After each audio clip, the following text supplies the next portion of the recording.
this is Michael Lindsay from Vital MX, and today we are going inside Cooper Webb's 2022 Red Bull Factory Racing KTM 450 SXF Factory Edition. This is the all-new bike that Cooper Webb has at his disposal this year. There's been a lot of press about it going into the early rounds. You've probably seen some of the videos, even some of ours, about really what's new with this bike. But today we're gonna dive a little bit deeper and talk about what it takes to go from that machine to the bike that Cooper Webb is currently racing on track. Everything you see visually about this bike is as it was at Anaheim 1, and that's what we are basing most of this video off of. Since Cooper Webb arrived at Red Bull KTM, he has been paired with Carlos Rivera, who was nice enough to go through this bike with us, take us the full tour, and give us the time to really nitpick and shoot every inch of this bike. Carlos has worked for many big names in the sport, including Davey Millsaps and Ryan Dungey, and has been at KTM pretty much since Roger DeCoster went over there. He was one of the people handpicked to come in and help really revolutionize KTM's US racing program. What's really interesting with any of the Red Bull KTMs, whether we're talking about the bike in the US, their MXGP bike, World Enduro, everything, is the bikes look very similar. They use the same key partners really worldwide, and they keep those close themselves. They only work with a few brands, so the bikes, yes, they look trick. There's some really cool goodies going on here, but at the same time, it's not out there as far as some other teams are. You don't see real wild components or really crazy aftermarket brands or things that really depart the bike from production. They tend to keep working with the same couple brands worldwide. And with that, you see items like Akrapovic, Hinson, Renthal, Motomaster, Brembo, Celadorali. These items are really common amongst their bikes, along with working with their partners like WP, Penkel, CP. Really only one of the major differences we see between the US and the MXGP bike is the tires, where the MXGP team is Pirelli and the US Supercross team is Dunlop. Starting with the most obvious exotic is the suspension on Cooper's bike. For many years now, KTM has been known for using a 52mm version of WP's cone valve system fork. The modern day terminology from WP for the suspension components are Exact Pro. There is a 48mm version of this fork that is of course available to the public. However, this 52mm version is a little bit harder to come by. Something that some people confuse is what that 52mm stands for. It is nothing to do with the upper fork legs. It's actually all about the lower fork tubes, or stanchions in this case. This is 3mm larger than we see with pretty much any of Showa's offerings right now on their race team bikes, and a whopping 4mm larger than what we see with KYB. But what really stands out with this is it's a different material combination. With all the other brands we mentioned, you have a steel chrome lower tube mated with an aluminum upper tube. The WP is aluminum both top and bottom. They need this little bit larger tubing to make the aluminum bottom tube work. And their main reason for that we've been explained to in the past on why they do this is by having both tubes being made of a similar material, they get similar flex characteristics out of it. In the past, we've seen KTM jump around with their axle sizes, and with the axles, the only thing we really see amongst the team in difference is the material. Some of the riders on the team tend to use titanium, and some choose to use production steel. The reason being for this is it has a different stiffness, a different flex character, and could just produce a different feel to the rider. The KTM bike is already so light at production and extremely light in race trim that the difference between running the tire or the steel axle isn't a make or break for them, as their bike is already right at the weight limit. Talking a little bit more about the forks. Everybody hears the term cone valve. It's basically a valving system on the damping rods. Some fork manufacturers use a mid-speed valve, which basically has a piston and a shim stack, while on the WP system, we've seen a cone that enters an orifice that uses oil passing by to shear and create friction and damping forces. Another interesting fact about the current version of these works forks is they do have the ability to remove the bleed screw and actually enter a Schrader valve. This would allow them to turn the fork into an air assist fork. We've heard that they've played around with this a little bit at times. And when we say air assist, the fork itself is still using the majority of its spring rate off the metal coil spring, but by adding a Schrader valve, they can control that pressure by maybe, 1, 2, or 3 PSI to help with bottoming resistance and bottoming control in some of the supercross situations these guys see themselves in.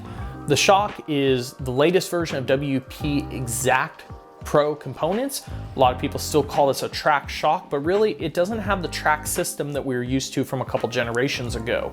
It does have high and low speed compression damping adjustment, and it also has a high and low speed rebound damping system down in the clevis. You'll basically find what looks like a rebound adjuster on each side. As far as we're aware, the chassis on this motorcycle is either identical to production or has only been modified ever so slightly. In past seasons, we have seen the large cross member welded into the cradle area of the factory KTMs for Supercross, and we also know that they were doing gusseting in other areas of the frame to try to stiffen it under certain loads and conditions, mostly again for the rigors of Supercross in the US. But a lot of things that KTM have done to this frame has been to try to get away from needing all that gusseting and try to make the bike work in a wider range of situations.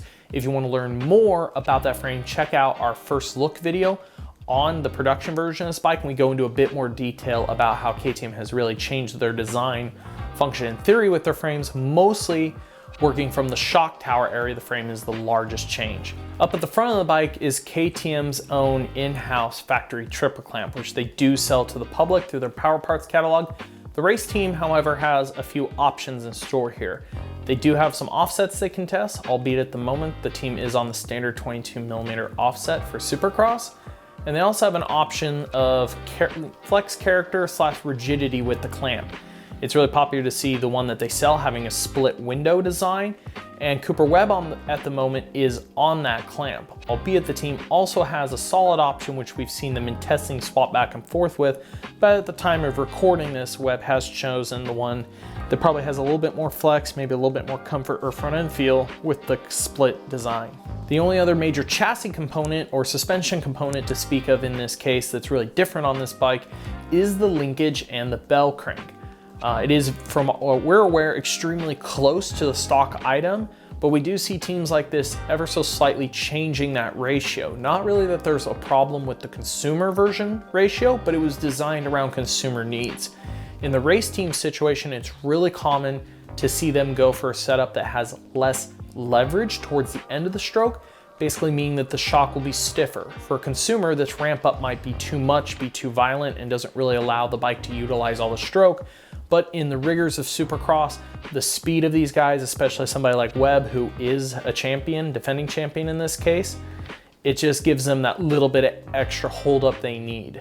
The swing arm on this bike is standard. A few years back, KTM used to actually modify their stock swing arms to try to get more axle spacing out of it, so they had a wider range of adjustment. But in the last couple years, KTM has adopted that from the race team to the production design, and the KTM does have the widest amount of adjustment in the rear axle. So they're not really stuck if they switch. You see some teams when they switch to a certain sprocket size, they have trouble getting, their axle placement where they want. A certain sprocket might make them go too far forward and they run out of adjustment, or they might be too far back. The KTM has a large enough spacing that they can go anywhere from the team's standard like 1350-ish range. They can go into the 51s and the 49s and be able to really move the axle around and get a length that they're looking for that'll appease the rider's needs. When it comes to the engine department, it's been pretty well known that KTM doesn't get too far out in left field with these bikes, and that a lot of the components we see in the engine are either stock or extremely close to stock and using the exact same suppliers. Inside the engine, we see components from Penkel and CP Carrillo primarily. These are both companies that KTM has part ownership or investments in a way. For Penkel, the transmissions are made by them, the cranks and rods. As far as we're aware, the transmission ratio on this bike should be the same as stock. Sometimes you do see a slightly changed first gear option that's a little bit wider, but as far as we're aware, again, this is the same as the production consumer version. The piston is made by CP again, who makes the production piston. The race piston would be ever so slightly different, whether that's the doming, the coatings they use, or changing the compression slightly. We've heard that the head is extremely close to stock, just slightly hand massaged and poured in a couple places, but nothing crazy like you'd think of when you hear a guy poured and polishing a head. The valve train all comes from Del West production, as long for the race items, and we've heard that the cam in this bike is likely stock as well, albeit KTM usually degrees the stock cam to a slightly different position to again change the power for the character they're looking for for their riders. In this case, Cooper Webb, Aaron Plessinger, and Marvin Musquin at the time of recording this video are all mechanically on the same engine component combo. All the clutch components are provided by Hinson. Again, this is a worldwide partner of KTM, and we see these components throughout all factory Red Bull KTM racing efforts. The brake components on the bike are supplied by Brembo, same as their production supplier. We do see what they call their SXS calipers, front and rear on the bike. The rear caliper just has some different coatings, a little bit different tolerances. The front caliper does have larger pistons, and they do have multiple options to choose from. And mostly when you have piston size, people automatically think of more power. But another thing that comes into play is the combination of piston sizes. What is down below versus what is the push piston up top. You can go larger down below and larger up top. It could create a lot of power, but some little bit of maybe vagueness as there's so much fluid movement. And then at times we've seen KTM in the past maybe run a little bit larger pistons down below with the Brembo SXS caliper, but run a standard or maybe even one of the smaller options on the up top piston, which might create a little bit more overall lever throw, but a little bit finer feel. It's just one of those things that really allows the team to fine tune even the smallest aspect of this bike for the rider. Akrapovic has been KTM's longtime exhaust supplier. In this case, they work so closely with KTM that the production system you see that will be available to the consumer was basically developed on this race bike. They've worked hand in hand with KTM, and they've been working on this system with KTM as they've been developing the bike over the past year or two. And the system we see on the US Supercross team is typically unique for them. We've seen differences in head pipe lengths and diameters between the MXGP team and the US team. And like I said before, this comes down to the rigors of Supercross and the exact power characteristic that the guys here are looking for.